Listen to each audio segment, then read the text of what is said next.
Bonjour à tous, je m'appelle Aurélie. Mon travail consiste à vous accompagner dans l'évolution de votre carrière. Après avoir constaté que de nombreuses personnes cherchent à découvrir de nouveaux métiers, j'ai décidé de partir à la découverte de salariés et de chefs d'entreprise qui acceptent de partager avec nous leur expérience. Chez Super Compétences, nous mettons notre expertise à votre service pour que vos projets prennent vie. Je suis très contente de vous partager l'enquête métier du jour. Vous êtes prêts? C'est parti! Bonjour, je suis aujourd'hui en compagnie de Baudouin, qui est coach sportif et qui va nous présenter son métier. Bonjour Baudouin. Bonjour. Alors, est-ce que vous pouvez vous présenter dans un premier temps, nous dire d'où vous venez et puis ce qui vous a amené à être coach sportif? Alors moi du coup, donc je m'appelle Baudouin, j'ai 28 ans et je suis d'originaire de Toulon, donc dans le sud de la France. Et qu'est-ce qui m'a amené à être coach sportif depuis tout petit? Moi, j'ai toujours, adoré faire du sport. N'importe quel, sport, j'ai fait beaucoup de natation, de l'escrime, du judo, du rugby et cetera. Donc j'ai été, vraiment hyper curieux de faire du sport et après on va dire mon bac, avec mon entourage, mes parents et cetera, j'avais aucun entrepreneur ou personne qui était dans ce métier-là et pour moi, on pouvait pas en vivre, on pouvait pas c'était pas quelque chose, de possible et il fallait passer par des filières, un peu plus, logiques comme les filières scientifiques, littéraires et cetera. Donc j'ai fait un peu comme tout le monde, un peu poussé aussi par les parents. J'ai fait un DUT, en maintenance. Ensuite, j'ai, redoublé mon DUT, j'ai redoublé, j'ai fini ce DUT, j'ai fait une licence pro dans la maintenance, donc rien à voir avec le milieu du sport. En parallèle, je faisais énormément de sport, notamment, en DUT de la musculation parce que j'étais complexé par, mon corps. Pour ceux qui connaissent, j'étais un peu skinny fat. C'est-à-dire que j'avais, un peu de gras, pas mal de gras au niveau du ventre et j'avais des segments au niveau des bras, des membres, inférieurs un peu fins. Donc j'étais assez complexé et petite anecdote qui peut faire sourire, mais on est 4 garçons dans la famille et on se battait régulièrement et j'en avais marre de me faire, un peu défoncer ou de me faire gagner par mon frère qui est plus grand et du coup, je m'en souviens encore, je faisais des pompes, de rage et me dire: «Bon, bah, quand je serai plus fort et plus musclé, je pourrai, et bah, gagner et arrêter de me faire emmerder». Du coup, j'ai fait donc beaucoup de sport et notamment au début dans ma chambre d'étudiant et donc ça a continué. Donc j'ai commencé à me former énormément, à lire énormément de livres, énormément de conférences, de vidéos YouTube, voilà, vraiment plein de ressources différentes parce que c'était vraiment quelque chose qui me passionnait. Je voyais pas mon temps, passer. On dit souvent, voilà, qu'on cherche dans notre métier l'état de flow, donc cet état où on voit pas le temps passer, on a plus d'énergie qu'on en dépense. Donc moi, j'étais, dans ce domaine-là du sport, j'avais ce flow-là, ce momentum et j'ai fait du coup, un peu poussé par les parents et par aussi, les gens autour de moi, une école d'ingénieur, l'école des mines à Saint-Étienne, donc j'ai beaucoup bougé et au bout de cette école, je voyais dans mon alternance, donc soit au niveau professionnel ou au niveau des études, je voyais que j'étais pas à ma place, j'étais vraiment pas bien. J'avais pas à l'école, ça marchait pas énormément, donc j'arrivais tout le temps à être ras les pâquerettes pour pouvoir réussir. Mais c'est là où je voyais que j'étais pas heureux, j'étais plus fatigué, j'étais plus stressé. Je sentais au fond de moi vraiment qu'il y avait quelque chose qui n'allait pas. J'étais pas aligné avec ce que je voulais faire, mes valeurs. J'avais pas d'énergie le matin, bon voilà, tout ce que peut certaines personnes euh, sentir au quotidien. Et au bout de cette école d'ingénieur, donc c'était sur 3 ans, je m'en souviens encore, je m'entendais surtout pas avec ma hiérarchie, donc mon boss. Et au bout de 2 ans, j'ai fait quelque chose que je pensais pas capable. J'ai arrêté cette école d'ingénieur, donc je suis pas allé jusqu'au bout. Donc là, c'était la catastrophe pour mes parents et pour autour. Donc tout le monde, oh, qu'est-ce que tu fais? Mais tu es en train de sacrifier ta vie. Tu sais pas la chance que tu as, ton salaire, tu vas te retrouver SDF. Donc un peu toutes les croyances limitantes que peuvent avoir certaines personnes. Et du coup, en ayant quitté cette école d'ingénieur, j'avais donc une licence et j'étais paumé, pas un peu, j'étais complètement paumé. Et j'ai commencé donc un CDI, donc pareil à Lyon, donc j'ai beaucoup bougé dans la France. Donc basé sur Lyon, je faisais du rugby à haut niveau. Donc j'avais toujours cette culture d'être plus fort, d'optimiser, d'être plus performant, de pousser mon corps le plus possible, etc. Par contre, ce qui s'est passé, pour la faire un peu courte, c'est que je faisais énormément d'heures. Donc je faisais entre 50 et 60 heures, plus les astreintes. Donc ça veut dire qu'en plus de ces heures dans la semaine, donc j'avais mon téléphone qui était sur ma table de nuit, on pouvait m'appeler à n'importe quelle heure. Donc moi là je faisais du coaching gratuit, ça veut dire que je donnais beaucoup de conseils parce que j'avais eu un corps, si vous voyez sur les réseaux sociaux, je mets des avant-après, mais j'avais vraiment un corps un peu skinny fat, enfin pas très esthétique, et j'ai réussi vraiment à me transformer de façon assez sympa, donc avec un corps un peu athlétique, type rugbyman. Et du coup, j'ai un peu trop poussé sur la machine. Donc, j'avais les 60 heures, mon contrat de rugby à haut niveau. Donc, j'avais un contrat où j'étais payé. J'avais les astreintes. Et là, j'ai fait une erreur. C'était de ne pas privilégier ma santé mentale et ma santé physique, enfin mentale et physique, du coup, parce que tout est lié. Et c'est là où j'ai repris un gros mur dans la gueule. Il n'y a pas d'autre mot. Et j'ai fait un épuisement professionnel, donc un burn-out. Et j'ai complètement craqué. Donc j'ai dévissé. Donc c'est ce qu'on peut voir de plus en plus, parce que ça se démocratise. Et de deux, les gens voient que ils sont souvent pas forcément alignés avec les études ou le métier ou leur vie. Donc moi, j'ai eu un gros mur dans la gueule, donc ça m'a complètement. C'est quelque chose qui était terrible parce que je n'osais pas en parler, surtout comme j'étais un homme.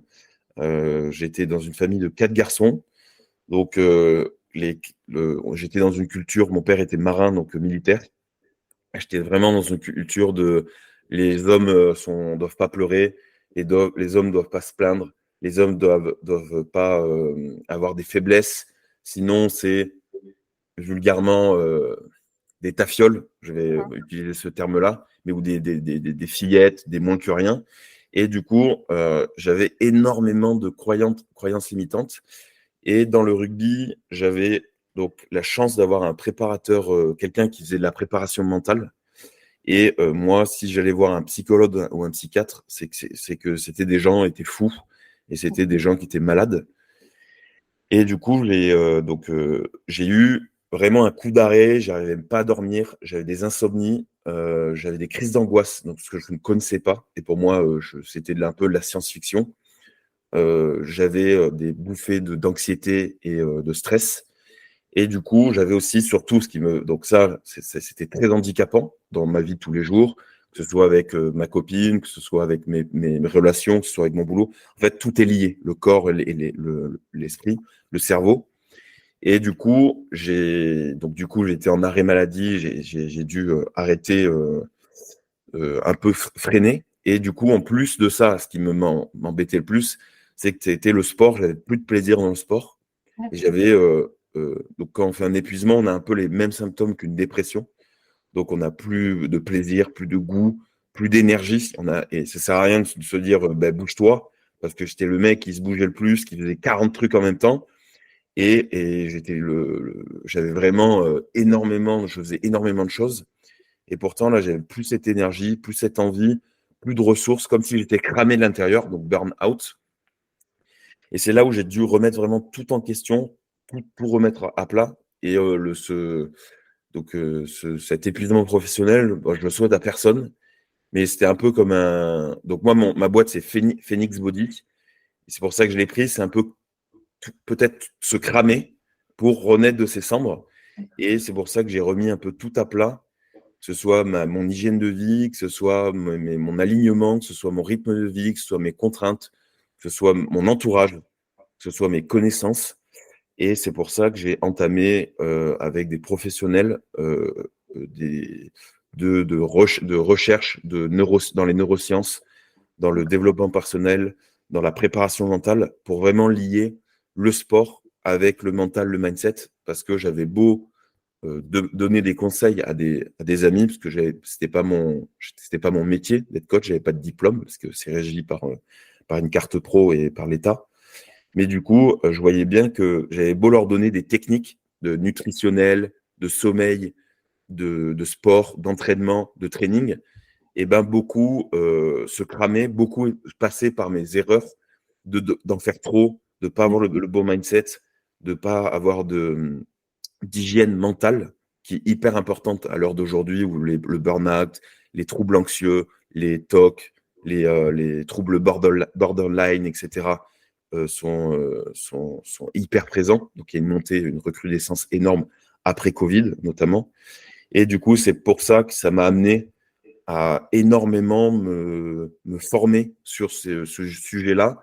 Et j'ai vu au niveau des coachings vraiment un avant-après. Quand j'ai fait rentrer ces compétences, j'ai vu vraiment un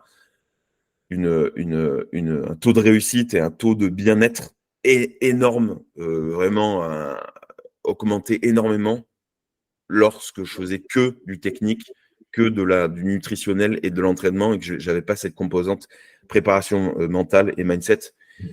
Et pour en finir un peu, parce que je sais que comme ça me passionne, j'en parle beaucoup. Vous avez raison, il faut.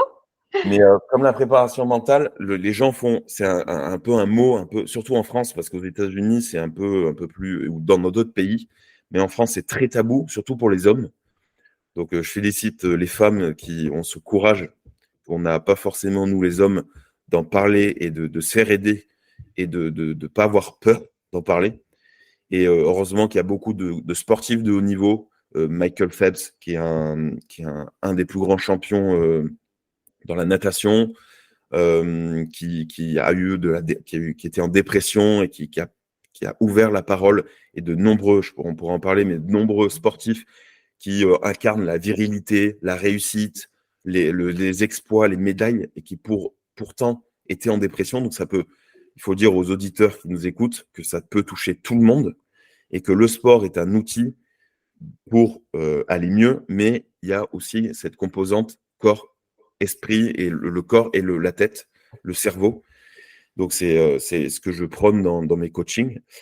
Et du coup, je ne sais plus ce que je voulais dire. Ah oui, la préparation mentale, c'est un mot qui est un peu obscur souvent, mais pour donner, on va dire, une définition assez simple, la préparation mentale, c'est juste, il y a autant de préparation mentale qu'il y a d'individus, et c'est pas juste de l'optimisation pour des sportifs de haut niveau, parce que souvent quand on utilise ce terme, c'est exclusivement c'était pour les sportifs de haut niveau, mais c'est en fait comme une boîte à outils, qu'on va avoir plusieurs outils dans cette boîte, et que à fonction du passage de sa vie, de son expérience, de sa sensibilité, de ses contraintes, de son rythme de vie, des personnes qui sont en face de nous, on va trouver le bon outil. Et plus on a une panoplie d'outils, plus on va pouvoir réussir à facilement débloquer des choses dans notre vie sans utiliser d'énergie mentale,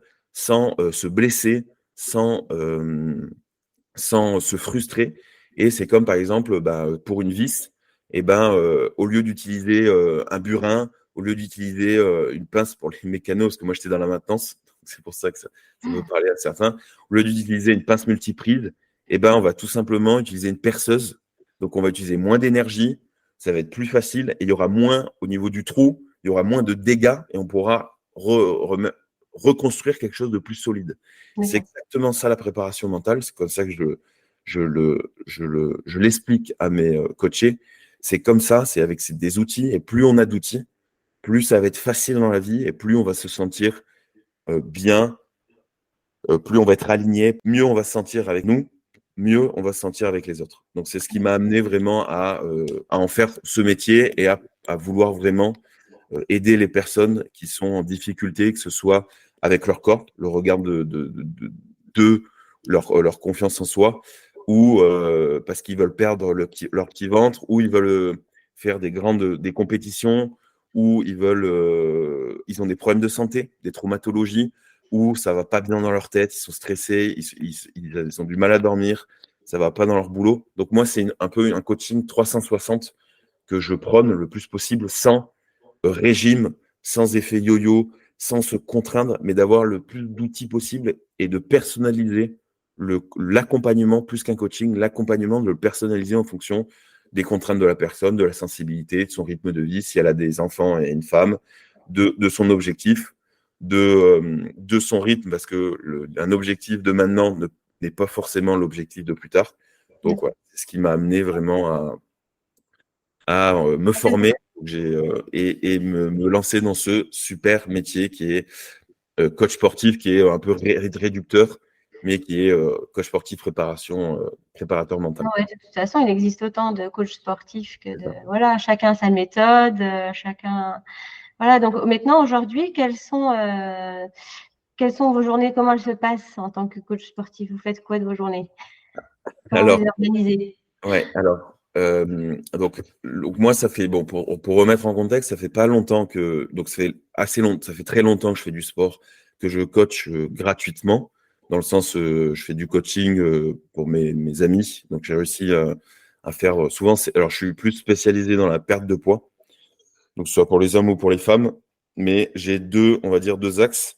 J'ai un axe coaching à distance, donc je pourrais en parler, et un axe coaching en présentiel à Toulon.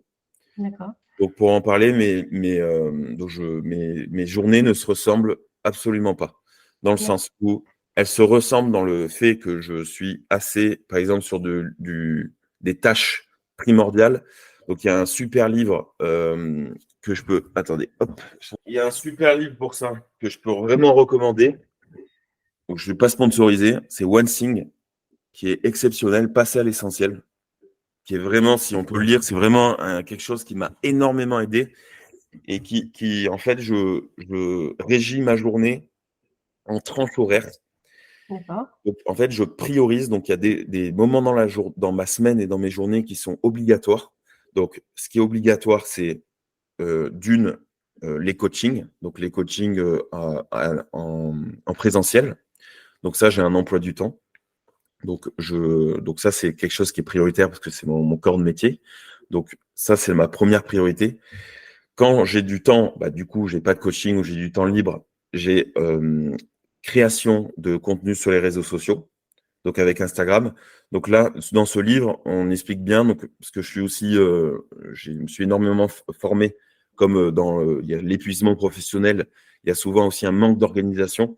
J'essaie vraiment de m'organiser, parce que j'étais un des personnes qui étaient le moins organisées possible. Donc, en fait, c'est une organisation dans une désorganisation. Ça veut dire que j'ai un tronc commun avec la création de contenu des réseaux sociaux, du coaching, de la formation, où je me forme au quotidien avec des livres, avec des conférences, avec du coaching. Donc, je me fais coacher sur ma formation, enfin sur mon corps de métier, que ce soit du côté technique ou côté marketing, pour pouvoir me vendre, etc. Et j'ai le côté faire du sport. Donc voilà, j'ai vraiment réseaux sociaux, côté coaching distance et coaching en présentiel vers Toulon, dans les alentours, et du coaching formation. Donc j'ai 4, on va dire, pôles où là, je me les mets dans un planning. Donc j'ai le Google Agenda. Donc ça, je me mets des tranches. Et ensuite, j'ai des tranches horaires où je ne mets rien exprès pour pouvoir, ou de la créativité, pour pouvoir voir mes amis, pour du temps personnel. Temps personnel, pour passer du temps, pour aller à la mer. Donc, j'ai vraiment une tranche où j'ai pas du tout parce que quand on est à son compte, c'est très compliqué, surtout avec mon métier. C'est très compliqué d'avoir une vie, de voir tous les horaires faits. Mais dans ce bouquin, c'est super bien expliqué. Il y a des choses qui sont prioritaires. Donc, je priorise des choses qui amènent. Donc, c'est la loi de Pareto. 20% qui va amener 80% de mes résultats. Donc, ça a été très long de savoir qu'est-ce qui était prioritaire et qu'est-ce qui était futile et qu'est-ce que je pouvais débarrasser. Donc, je fais 20% ou vraiment qui va m'amener 80% de mon résultat.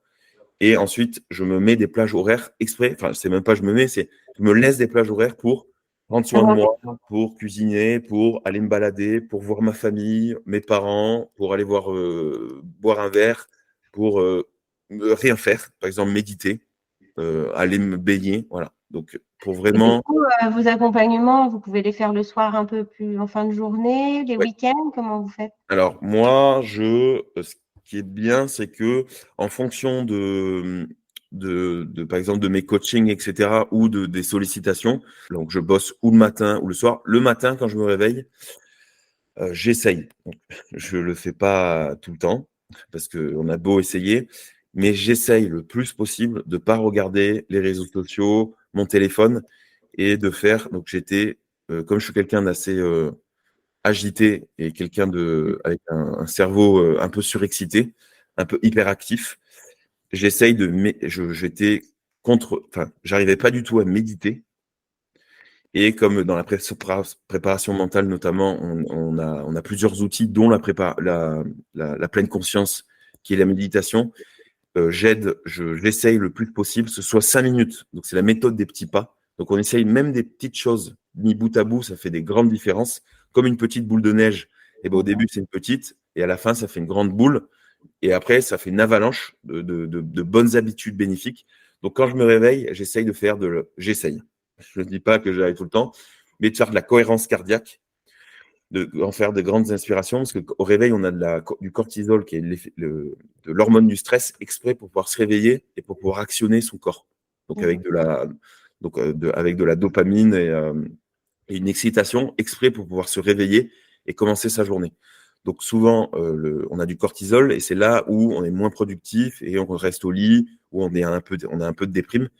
Donc j'essaye de faire une routine de 5, 10, ça dépend, de cohérence cardiaque et de visualiser ma journée. La veille, le soir, j'essaye de faire de la gratitude, de voir un peu ma journée, qu'est-ce que j'aurais pu améliorer, qu'est-ce que j'ai fait de bien, et surtout, ce qui est hyper important, c'est ce que je dis à mes coachés pour les séances de sport, la nutrition et pour ce qu'ils ont à faire, de se dire le lendemain, qu'est-ce que j'ai à faire pour pas que le cerveau ait déjà de la dépense à dire le matin, mince, qu'est-ce que j'ai à faire, je sais pas ce que j'ai à faire. Du coup, on a comme une jauge d'énergie dans la journée. En fonction du sommeil, on la remplit comme sa batterie de téléphone. On la remplit à 80, 90, 100%. Quand on dort mal, elle n'a plus qu'à 70. Et dès le matin, si déjà on commence à réfléchir, à dire mince, qu'est-ce que j'ai à faire, qu'est-ce que je dois faire dès que je me réveille, qu'est-ce que j'ai à faire à 10 heures, est-ce que je vais devoir faire ci, ça, est-ce que ça va être dans mon optique de vie ou dans mes valeurs et mes principes. Et ben déjà, en fait, on a déjà cramé une bonne partie. Donc, le soir, on est explosé et on a du mal à dormir et c'est un cercle vicieux. Donc, je prépare mes journées la veille et le matin, donc je sais le lendemain qu'est-ce que j'ai à faire. Donc, j'ai des plages horaires libres. C'est très important de se donner des plages horaires libres pour vraiment, si on a des imprévus, on a déjà fait nos 20% qui font 80% de notre métier. Enfin, de mon métier, là, mais ça peut se prendre sur plein d'autres cas qui sont à leur compte ou même salariés. Et ensuite, du coup, ces plages je planifie, donc je me réveille, je fais de la cohérence cardiaque, je visualise ma journée, de la visualisation, donc ça c'est pour les sportifs de haut niveau, ils font beaucoup de visualisation, que ma journée va se passer tac, tac, tac, tac, tac. Donc en fait, on descend le coût énergétique, l'énergie mentale, le coût d'énergie mentale ou d'espace mental. Et ensuite, le matin, il y a des gens, donc ça c'est ce que je dis à mes coachés, il faut respecter son rythme biologique. Il y a des gens qui sont plus productifs, créatifs le matin. Il y a des gens qui sont plus l'après-midi. Il y a des gens qui sont plus le soir. Ça, c'est vraiment à la personne. Donc, de voir s'ils sont plus productifs le matin. Moi, je suis un peu plus productif le matin. Et du coup, je fais plus du coaching et des choses, mes coachings à distance et de la gestion de marketing, réseaux sociaux. Parce que les coachs sportifs, quand on veut, statistiquement, j'ai pas, mais de mes amis, de mes potes qui sont coachs sportifs, il y en a très peu qui en vivent. Donc ça, il faut pas se leurrer. Il y a beaucoup de gens qui ont des métiers à côté. Et pour l'instant, moi, j'en vis pas pleinement. Parce que je viens de me lancer, ça fait 2-3 mois que je me suis lancé et que c'est compliqué. Il faut pas vendre du rêve aux gens qui nous écoutent. Et du coup, il y a beaucoup de coachs sportifs qui ont des tafs à côté. Et du coup, il faut au début beaucoup travailler pour du résultat sur du long terme. D'accord. Donc, Semer des graines. voilà, c'est planter exactement, planter des petites graines, les arroser, et c'est la gratification différée. Donc moi j'explique il y a une étude qui a été faite avec les enfants et les chamallows aux États-Unis où au bout les enfants, il y avait quelqu'un qui amenait un enfant dans une salle, il donnait un chamallow, donc un bonbon, il disait dans 15 minutes, je pars de la salle, si je reviens et que tu n'as pas mangé ce chamallow, un bonbon, tu en auras le droit à 2. Et donc, c'est une étude en neurosciences qu'un scientifique américain a fait. Et du coup, quand la personne revenait avec ce chamallow, enfin, revenait, l'enfant ou avait mangé le chamallow ou en avait 2 parce qu'il n'avait pas craqué. Et ben, ils ont suivi ces enfants tout au long de leur vie et ils se sont rendus compte que ceux qui n'avaient pas craqué, donc qui avaient tenu 15 minutes et qui avaient fait une gratification différée, ne s'étaient pas fait plaisir directement, et ben en fait avaient moins de problèmes de dépression et avaient une meilleure santé mentale, avaient un revenu globalement plus élevé et au niveau du divorce et d'être seul, ils étaient moins seuls. Donc D'accord. voilà. Donc c'est pour ça. Donc ça c'est vraiment une étude qui prouve que plus on met des petites graines, donc l'effet cumulé, plus on donne des petites graines et on plante, voilà, et ben plus on va avoir des fruits, mais bien après. Donc il faut rester vraiment accroché. C'est pour ça que le matin, moi, je suis un peu plus créatif. Et après, l'après-midi, je fais plus mes activités plus sportives, coaching, plus de mouvement. Et c'est comme ça que j'ai trouvé ma routine. Et c'est comme ça que je donne mes routines aux gens. Bah, si vous êtes plus en fonction de votre travail, on trouve au niveau de leur cercle biologique, on trouve des moments où ils sont plus d'énergie à bien se nourrir, faire leur repas, aller à l'entraînement, mieux dormir, etc. Donc moi, ça m'arrive de travailler le soir. Par contre, je m'impose le plus possible à 19h30, je coupe tout. Donc je fais une déconnexion parce que j'ai remarqué que à force de me connaître, c'est hyper important de se connaître. J'ai remarqué qu'au-delà de 19h30, je commençais à avoir des ruminations ou ça a été néfaste à mon sommeil et ça a impacté ma qualité de sommeil. Du coup, à 19h30, si je travaille au-delà de 19h30, c'est que j'ai loupé quelque chose dans ma journée. Et j'analyse, pas le soir, mais j'analyse le lendemain pourquoi j'ai eu besoin de travailler ou j'avais besoin de travailler à partir au-delà de 19h30 parce que c'est que j'ai loupé un truc dans la journée. C'est que j'ai pas j'ai fait des choses où j'étais pas productif, où j'ai fait des choses qui n'étaient pas indispensables à mon activité, ou c'est que j'ai trop travaillé, je commence à être épuisé enfin à être épuisé, et du coup il faut lâcher du lest et revoir un peu ma méthode ou prendre un peu de recul et à faire des techniques que j'apprends avec mes coachés, cohérence cardiaque, méditation de pleine conscience, etc. Voilà. Ok, donc si on reprend, vous vous imposez des plages horaires de travail, des plages horaires de tranquillité C'est ça. et pas trop tard le soir parce que c'est votre fonctionnement. C'est mon fonctionnement. Voilà. Et vous travaillez seul ou des fois ça vous arrive d'avoir des partenaires, avec d'autres professionnels?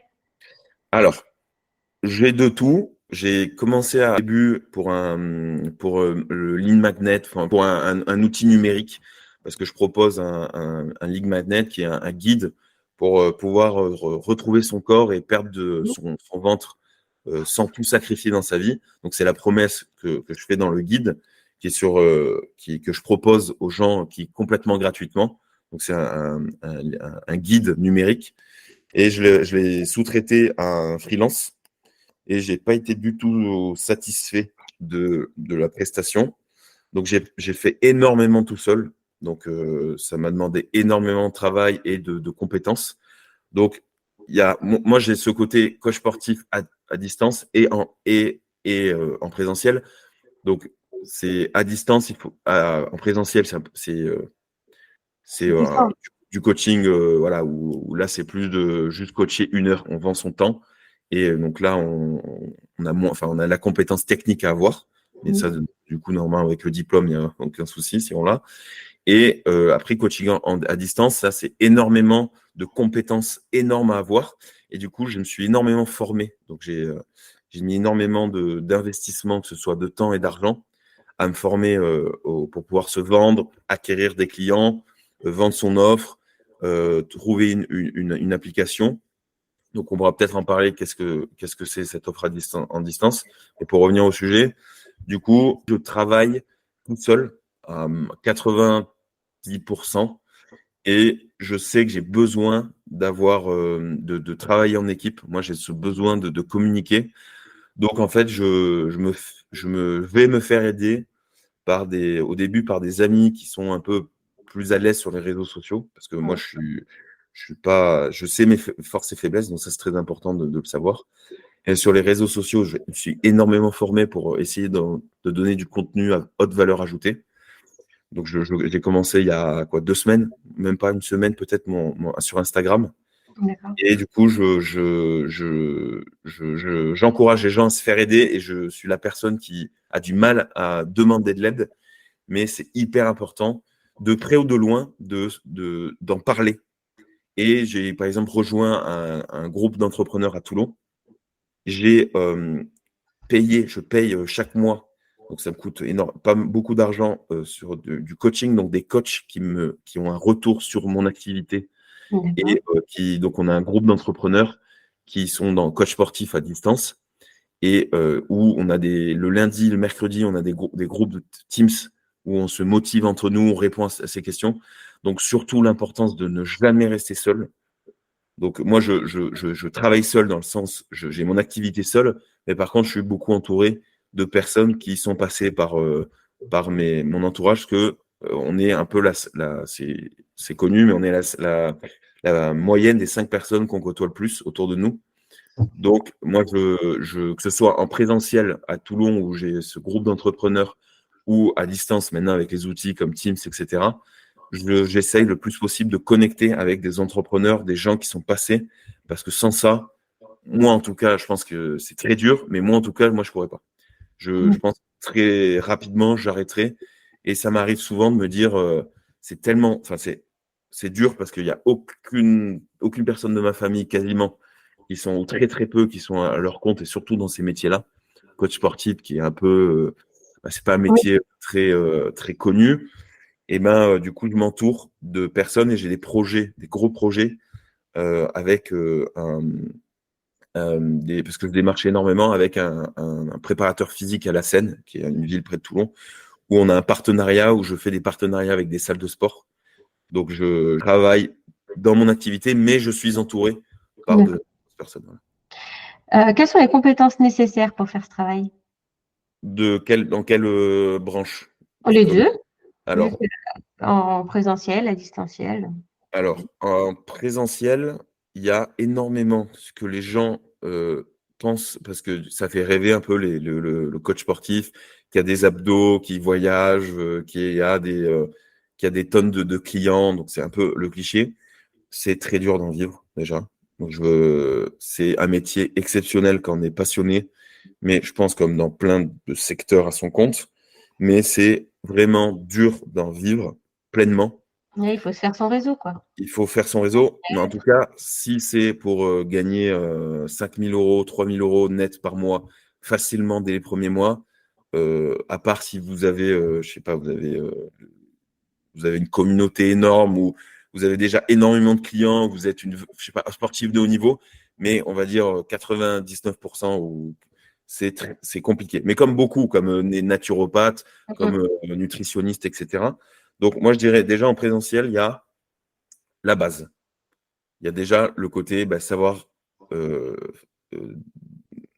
faire un entraînement en fonction de son, donc le côté technique, faire un entraînement avec ses coachés, donc faire des entraînements encadrés, donc que la personne soit écoutée et en fonction de personnaliser. Je vois trop de coachs sportifs qui, parce qu'on est quand même beaucoup sur le marché, qui font des programmes génériques, donc qui envoient des programmes et qui ne sont pas personnalisés à la personne, en fonction de son morphotype, en fonction de ses blessures, en fonction de son niveau.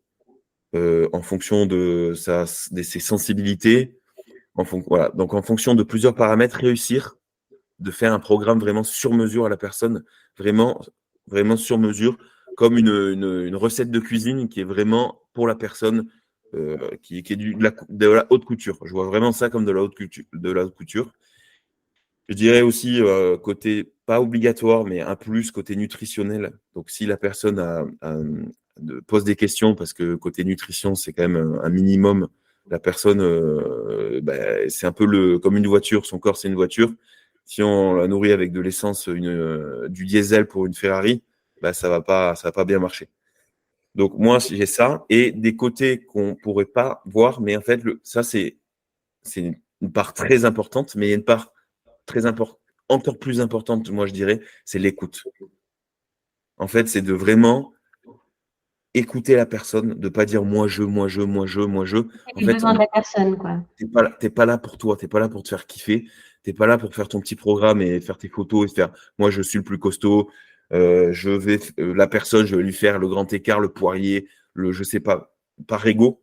C'est vraiment des fois se taire et écouter la personne et de comprendre, c'est ce qui est le plus dur, de comprendre ce qu'elle veut vraiment, ses objectifs.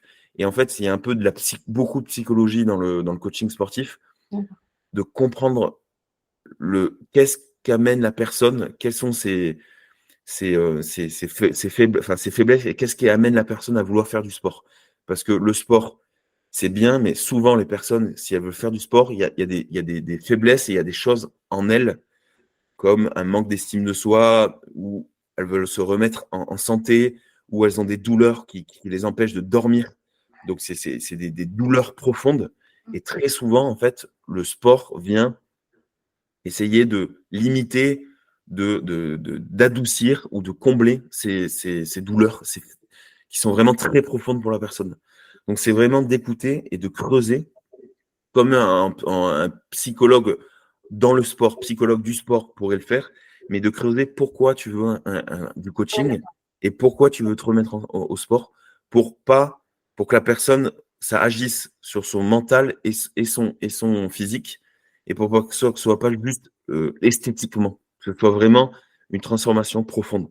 Donc, c'est d'écouter la personne et aussi d'écouter si par exemple elle a mal ou elle a une gêne, et bien de pouvoir donner très rapidement, de s'adapter, voilà, vraiment de s'adapter le plus possible pour que la personne, si elle a une gêne au niveau de l'épaule, au niveau d'un coup d'une articulation, pouvoir rééduquer, réadapter un mouvement.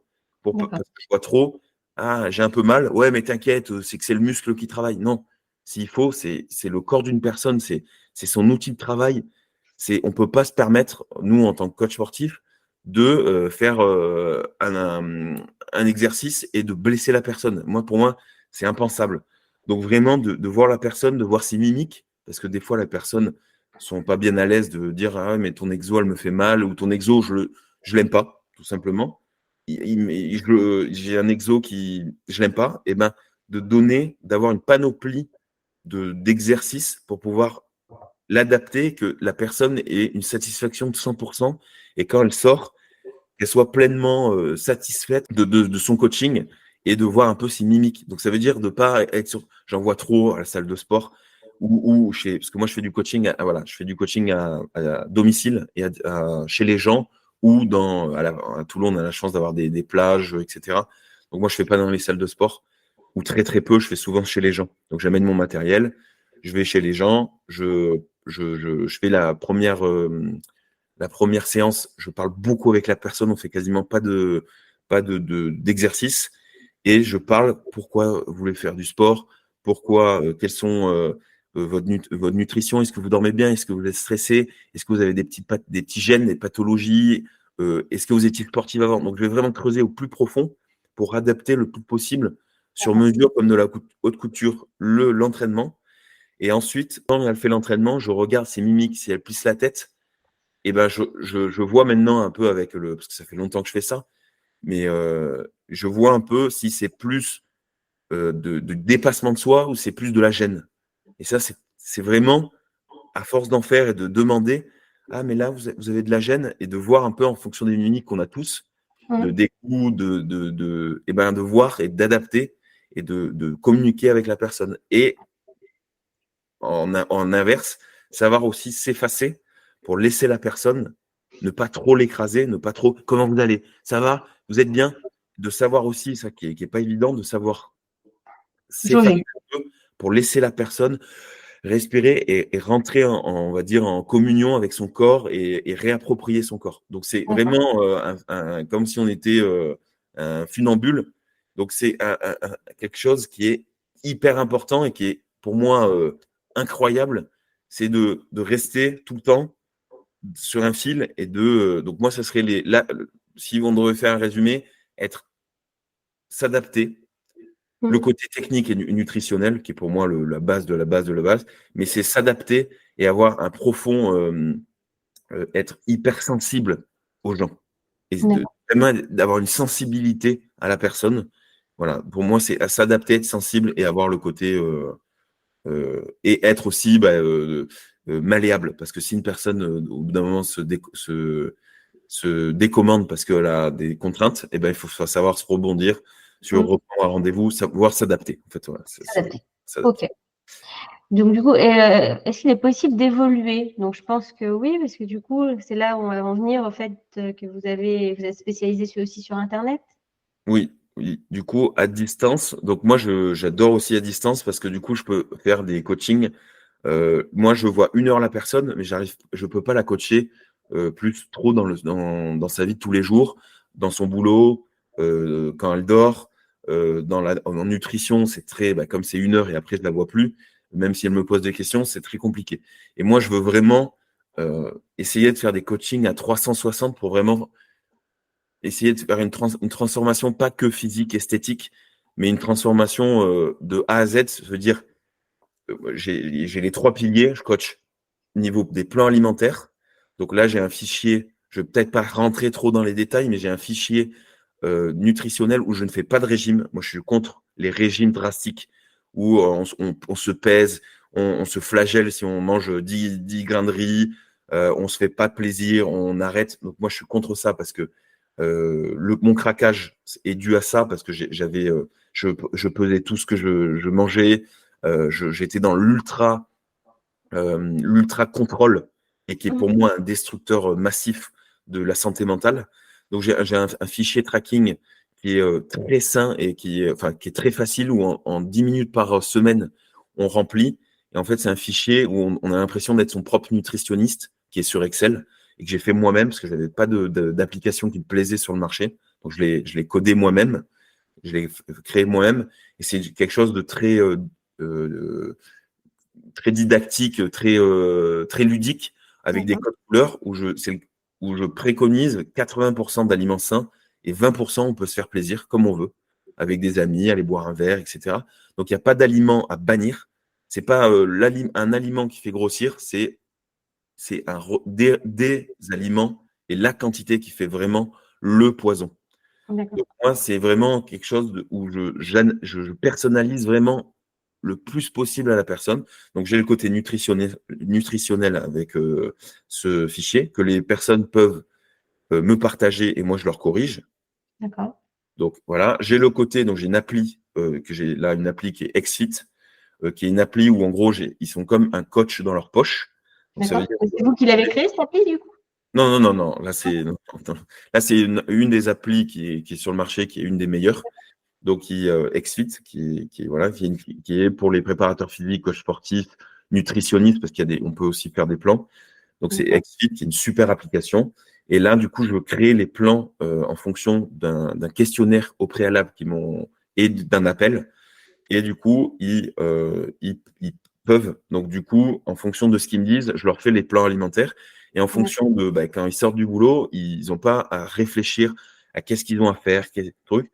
Ils ont tout leur plan d'entraînement, que ce soit salle de sport, mais pas obligatoirement, que ce soit des vidéos, par exemple, de circuit training. Donc ça se fait beaucoup, sans matériel, en faisant chez soi et sans rien. Ça veut dire des circuits training au poids de corps où ils vont faire des pompes, des abdos, des bons, enfin des choses avec une musique motivante. Et par exemple, si souvent les gens me disent j'ai pas de temps à consacrer, moi, j'ai des très bons résultats avec 15 minutes 3 fois par semaine ou 20 minutes où il y a des circuits training que je suis en train de faire moi-même. Là, on a un challenge sur Facebook gratuitement. Je vais faire un challenge où pendant 1 ou 2 mois, je vais avoir les gens qui veulent vraiment se mettre en bonne santé, perdre un peu leur ventre, ou juste avoir une communauté, se remotiver à faire du sport. Ils auront des circuits training. Donc, c'est je sais pas si les gens voient, mais sur YouTube, il y a de temps en temps, c'est des poids de corps. On fait des exercices physiques avec un peu de yoga, un peu de renforcement musculaire, avec une musique motivante. Et donc, en fonction du sport, je programme les séances de sport. Et ensuite, j'ai une plateforme où je mets des vidéos de motivation et de préparation mentale pour que les personnes qui ont du mal, par exemple, qui ont des problématiques de sommeil, des problématiques de motivation à faire du sport, de se remotiver, des problématiques d'anxiété ou de stress, et ben, j'ai des modules de vidéos où je fais des PowerPoint, enfin des présentations, où je leur donne des outils pour pouvoir dépasser ça. Et donc, j'ai une plateforme vidéo que je suis en train de créer pour que la personne, par exemple, dans mon coaching, eh ben, elle me pose des questions, donc je réponds. Elles ont mon numéro et l'application a une messagerie, donc elles peuvent me poser des questions. Écoute, Baudouin, j'ai du mal à dormir. Écoute, Baudouin, j'ai mal un peu à l'épaule. Qu'est-ce qui se passe? Tout de suite, je réponds très, très rapidement tous les jours. Donc, c'est quelque chose vraiment, je veux quelque chose de premium, quelque chose vraiment de haut de gamme. Donc, c'est comme si elles avaient vraiment le coach sportif à côté d'eux tout le temps, au lieu d'avoir 1 heure qu'elles aient vraiment dans leur poche. Mais aussi, si elles veulent aller un peu plus loin, parce qu'elles elles ont faim de connaissances et elles veulent vraiment aller plus loin, elles se disent, bah, je veux voir si je veux mieux dormir, me sentir un peu mieux, je suis pas très bien motivé, est-ce qu'il y a des ressources?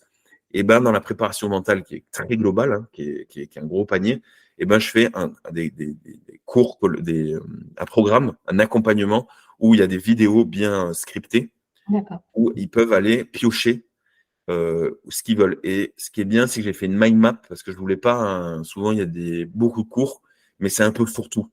Donc, ça veut dire, si on veut le module plus sommeil, eh ben, on est obligé de se taper tout le reste de la formation. Et moi, comme je sais que le sport, c'est pas toute notre vie, c'est une partie de notre vie. En fait, je veux pas que la vie soit le sport, mais le sport rentre dans notre vie. Donc, le contraire. Eh ben, j'ai fait une mind map où, en gros, on a le bloc et en fonction de notre problématique, ça se décrit en plusieurs arbres de causes. Et du coup, la personne j'ai par exemple des douleurs. Ben, peut-être les douleurs, c'est un manque de sommeil. Peut-être c'est qu'on s'est surentraîné. Peut-être. Et du coup, elle voit direct son problème et elle peut aller voir la vidéo directement et en 10 minutes régler ou améliorer son problème sans devoir se taper et rechercher pour vraiment aller à l'essentiel. Et ça, je voulais vraiment quelque chose de pratique et toujours encore ce bouquin, de faire 20% et d'aller en priorité dans ce truc. Et le dernier truc, donc c'est nutritionnel, pour résumer. Nutritionnel, réponse 7 jours sur 7 s'il y a des problèmes, l'accompagnement avec les vidéos, l'application et je fais normalement, à terme, j'aimerais bien faire une fois par semaine ou 2 fois par semaine. J'aimerais bien faire des réunions tous ensemble où on fait sur un thème où ils posent des questions, n'importe quoi. Et on fait comme là, un Teams sur 1 heure, une fois par semaine. J'aimerais bien faire une réunion où tous ensemble, sur des thèmes ou sur des questions, questions-réponses, on puisse faire on va dire un team, pas un team building, mais une petite visio de groupe. Une formation, enfin une formation vidéo où en gros après on met en replay et on puisse, si les personnes veulent revenir sur ces vidéos et en fait sur des problématiques assez ciblées où les personnes me posent des questions et pour aussi former une communauté. Donc j'ai un groupe Facebook pour que les gens se sentent motivés comme moi je suis motivé dans un autre groupe Facebook avec des entrepreneurs pour que les gens puissent se montrer les plats, c'est leur plat, puissent montrer leur transformation. Partage, du soutien entre les gens. Exactement. Donc voilà, le résumé, c'est les 3 axes nutrition, le mindset, motivation, préparation mentale, entraînement et côté communauté. Okay. Voilà. Ok. Quel parcours il faut prendre pour être coach sportif? Il y a une formation, il y a des diplômes? Alors, il y a, à ma connaissance, il y a 3 diplômes. À ma connaissance, il y a 3 diplômes en France. Donc, c'est régi, il faut une carte pro. Donc, c'est un diplôme d'État. Il y a le STAPS. Donc, STAPS, je crois, c'est 3 ans avec potentiellement des spécialités sur 5 ans. Donc, il y a STAPS où on peut avoir sa carte pro. Il y a BPGEPS, donc c'est sur 1 an.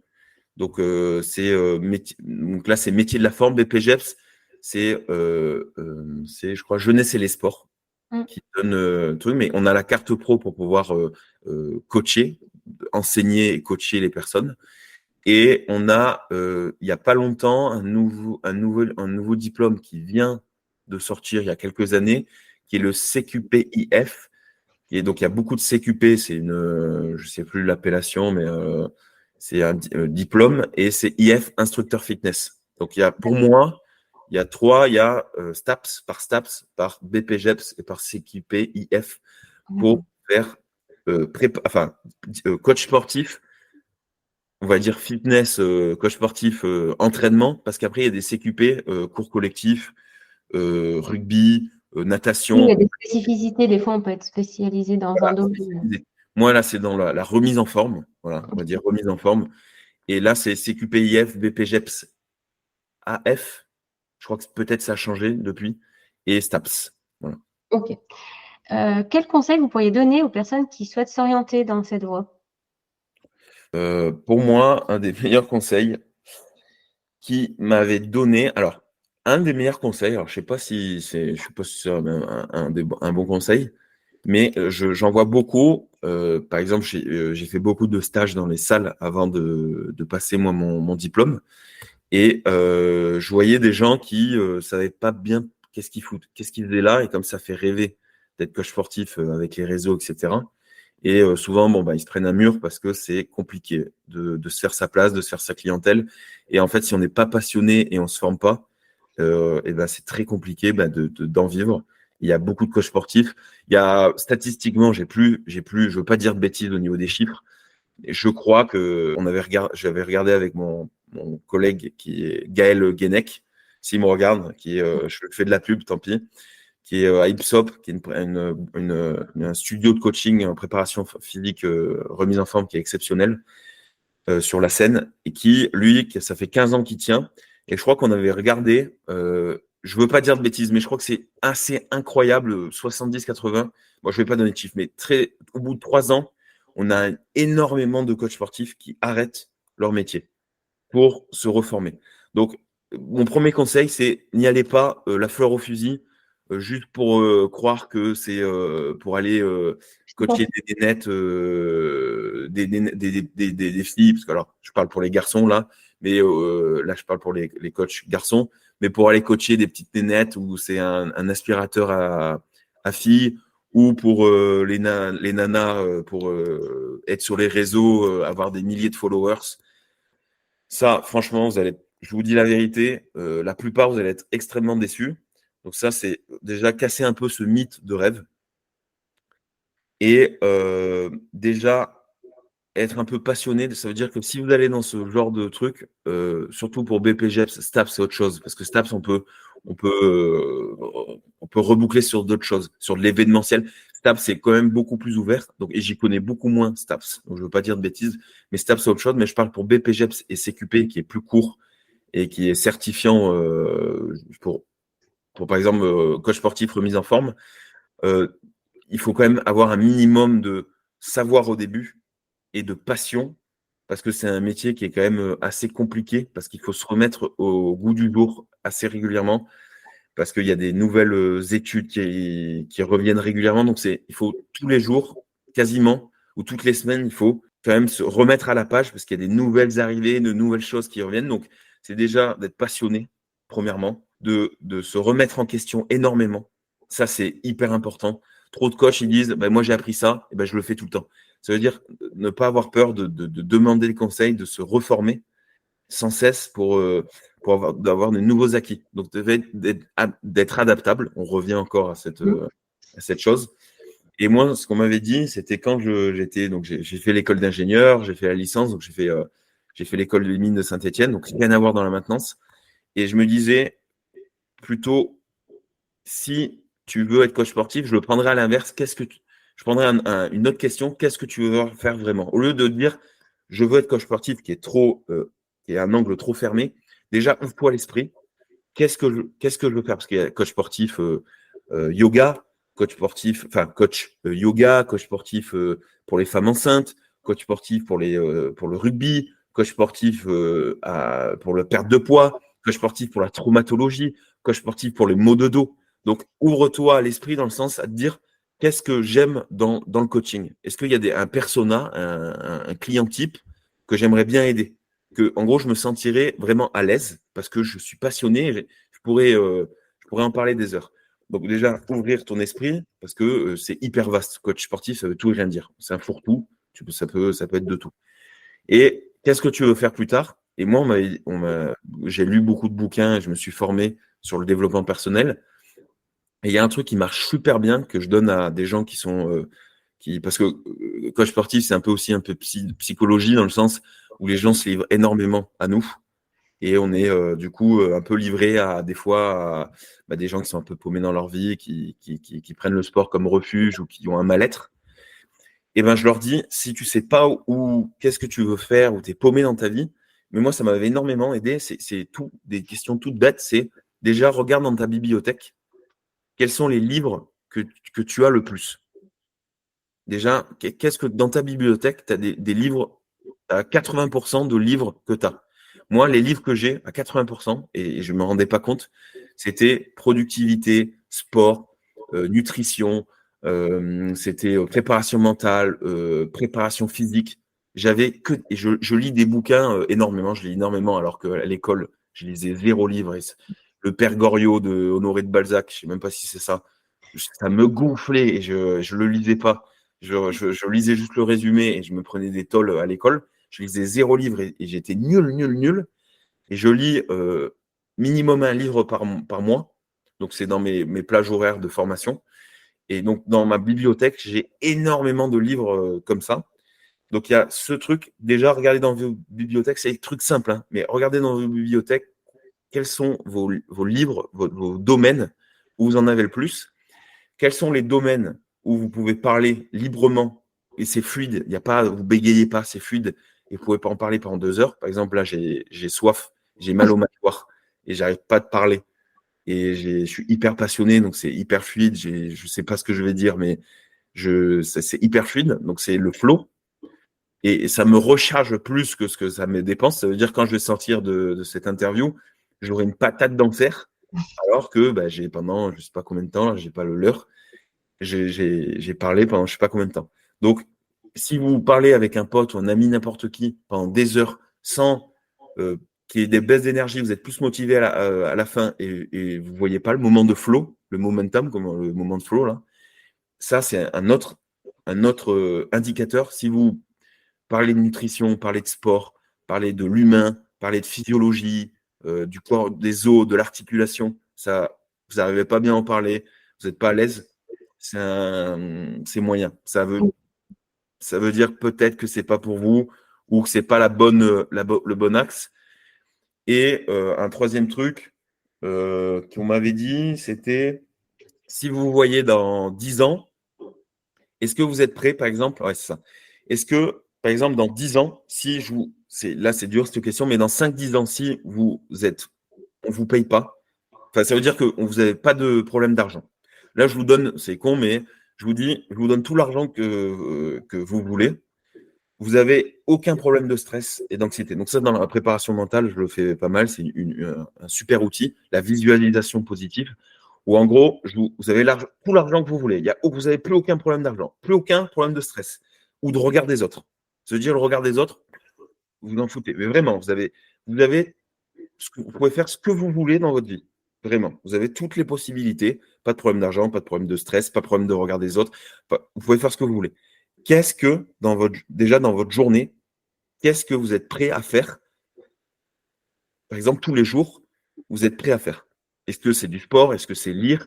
Est-ce que c'est interviewer des gens? Est-ce que c'est est-ce que c'est faire de la maçonnerie ou rénover des maisons? Est-ce que c'est faire du jardinage? Est-ce que c'est aider les personnes handicapées ou faire de l'humanitaire? Est-ce que si vous n'avez pas de problème d'argent, pas de problème de regard des autres, ça c'est hyper fort.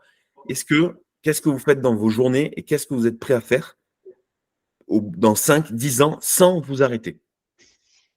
Et la dernière, c'est quand vous serez mort, ça c'est en préparation mentale pareil, c'est les outils, quand vous serez mort, qu'est-ce qu'on aimerait qu'on vous dise de vous? Et ça, posez-vous ces 5 questions et là, vous allez très vite voir. En plus, si vous êtes fait pour être coach sportif, mais en plus, si vous n'êtes pas forcément fait pour être coach sportif, vous êtes fait pour quoi? Et moi, je me suis posé ces questions quand j'ai pris le mur.